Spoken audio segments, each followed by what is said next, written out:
What are some of the signs that you can be looking at that might be the early warning signs of you're headed into a tailspin? You know, I didn't see mine coming, and this is 10 years ago. Yet in hindsight, I can see... You saw it a mile away. Yeah, I saw it a mile away. Had I known what to look for, Yeah. what should we be paying attention to that's a mile away, right? Or a year before the crash that we can go, hey, we don't have to go off the cliff here. There's a little guardrail that we can bump into and come back on the road. And I love that question. Here's a couple things off the top of my head. Number one, sleeping, intimacy, going to the bathroom. Those are basic biologic functions. If you are taking medication for one of those three things, talk to your doctor about stress and environment also. Okay. Now I don't, this isn't a medical show. I don't go down some of those roads, but I can't tell you how many people have been like, oh, I haven't slept in years. And so I'm taking X, Y, and Z. I took sleep meds for years, Daniel. And no one ever questioned, hey, why aren't you sleeping, man? That's a core basic biological function, is to your body to repair itself. Why is your body so on alert that you can't sleep a full night? Why are you sleeping next to somebody that you love and your intimacy life is shot? There's a gulf there. That's not the way we are biologically designed. What's going on there, right? So begin to ask questions about our physiology. A second thing is, if you can't get out of your chair, if it hurts to move to the front door to go get in your truck, that constant living in pain all the time, my knees hurt, my back hurt, my shoulders hurt, honor yourself and the people who love you enough to get that work done, right? To take care of yourself, whether that means you're going to have to lose some weight, you're going to get a surgery you've been putting off for years, you're going to go have to deal with the physical therapist. Those are the kind of pains, again, the body keeps the score. And some people, stress and broken relationships will end up in anxiety, they'll end up in depression, and some will end up in knee pain and back pain. And then the other big one, man, is when you find yourself having divided the world up into us's and them's. That's a thing our brain does to protect us.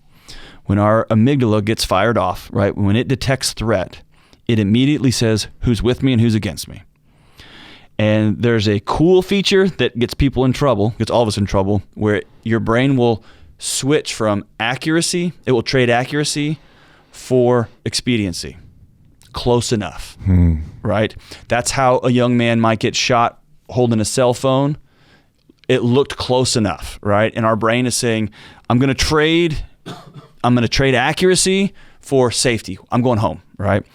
And when you feel yourself saying things like, if they would just, or it's those idiots who keep, fill in the blank. And usually that's political, but it can also be local business. It can be your employees. If your employees are constantly doing things that are hurting the culture of your company, that could be a leadership issue, right? It could be a clarity issue. It could be a mission issue.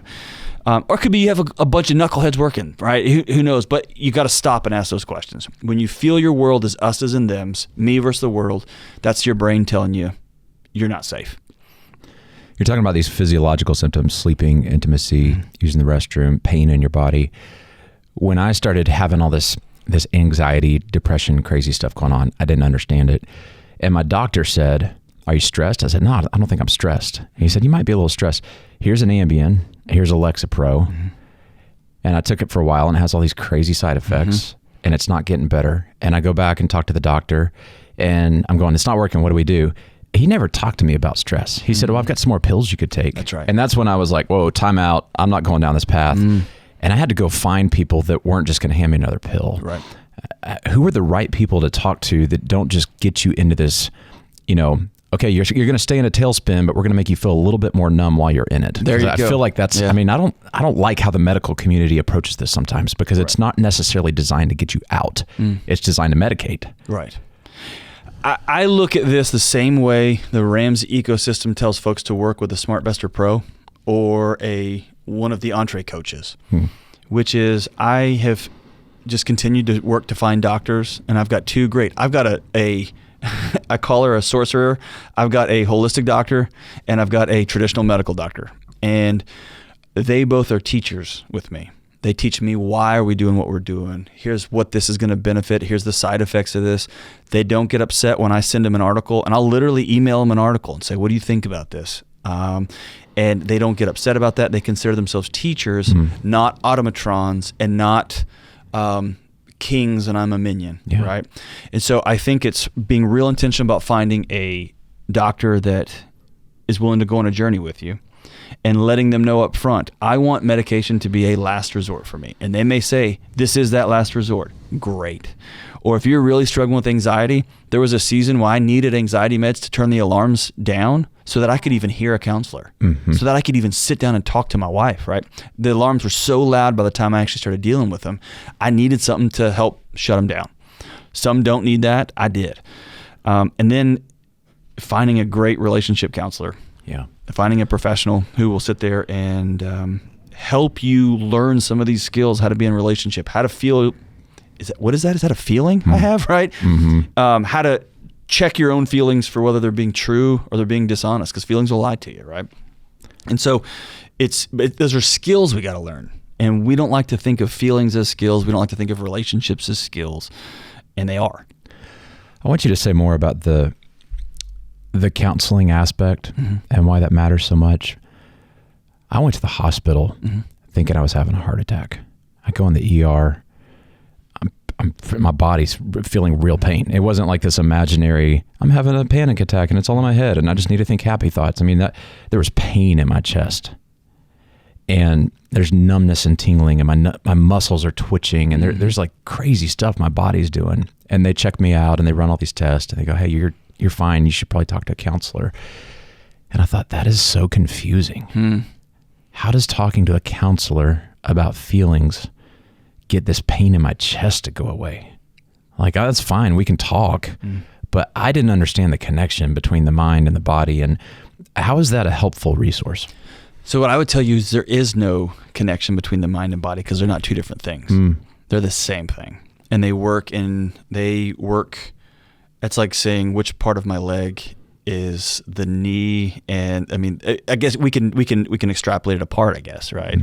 But that's your leg. And your knee works with your ankle, and your ankle works with your knee, and your knee works with your hip. And if one of those is off over time, right, it's going to cause problems. And so our body holds so much. What we say in counseling is it's leakage. You can deal with trauma. You can deal with broken relationships, or they will deal with you. Eventually, your body will say, you're not hearing these alarms. We've been telling you for a year. We're not sleeping. I'm waking you up every night. You are 35 and robust and your testosterone is scoring so low it doesn't even register. We're telling you and you're not getting our signals. So we're just shutting you down, right? We're taking the car off the highway, right? And that's just the body disconnecting itself, right? And good for it, right? It's just getting your attention. What a counselor will do is it will teach you how to be vulnerable, how to be whole with somebody, how to have a relationship. And we could get into all the psychiatry and all the biology. At the end of the day, we store those things in our body. We store old traumas. We store old family histories. We store that stuff in our body. And what a conversation with a therapist does is it releases it. It lets it out. And it also teaches us how to have conversation, how to listen, how to look somebody in the eye. And so a good counselor is also a great teacher. They are someone who reflects with you. And they talk to you and they say, you've been telling yourself for 15 years that this is all on you. You know it's not, right? You've been telling yourself for 15 years that your wife only loves you because she doesn't. You know that, right? And it just reintroduces new thoughts. Because when you feel you're alone, then your body cascades the chemicals through your body. Did you know that there's some remarkable research, the actual biochemical poison of being lonely? Really? When your body feels lonely is more damaging to your physiology than smoking. There's like a loneliness chemical? It will kill you from the inside out. The stress response in your body saying, find your tribe. Because think about it, 200 years ago, if you're out in the plains of West Texas and you wake up and you're alone, you're dead. You will die. Yeah. And everything about your body would say, find your people, find your people, find your people. And we can be alone in a crowded room. Yeah. And there are people listening to this podcast right now with headphones in the same room as their family. And they are 10 feet apart from their family and 2,000 miles away from their family, right? In my case, I did get on Lexapro for a little bit and Ambien, but I knew I wanted that to be a temporary thing. I start talking to a counselor. they're doing all this stuff like feelings and tell me about when you were a kid. I'm going, I don't get it, but I'm doing it because I'm desperate. I mean, I'm dying, I'm in this tailspin. Can I stop you there? Yeah. You were literally dying, and I don't want to undersell that. Literally, your body was it was slowly taking itself apart. It was shutting me down. That's right. Right? It was like, we're not going to do this. And it was so debilitating. It was basically all I could do is like get to work, kind of make it through the day. I was in sales at the time. I tried to make some sales calls. And then somewhere around 2 or 3 o'clock, I hit this wall. I kind of fake it through till time to go home. I get home, I collapse on the couch, or I start Googling these crazy symptoms that I'm having, or I try to put on some worship music and just veg out. And I've got this new baby, and my wife's like, hey, can I run to the store? And I'm going, I don't think I can watch the baby. I'm a new dad. Yeah. I'm in my 20s. I should be healthy and fine and competent. And I'm just looking at her like, I don't trust myself to watch this kid. I called a friend to get my gun. I said, you got to come get my gun. He comes over. I'm like in tears. I'm going, who am I? Right. Start talking to a counselor. A few months goes by, and I'm still having these symptoms. This is what I want people to hear. You don't go to a counselor on a Friday afternoon, and then you jump back in next Monday, and you're kind of back to the races like you used to be. For me, it was a 2-year process. Me too. Before I felt like myself again, and even after that, more time before I kind of felt healthy and alive and joyful. And not everybody's going to be like that, but it really can be a journey that takes a lot of time. That's exactly right. If you find yourself on Ambien, if you find yourself on these, they call them hypnotics.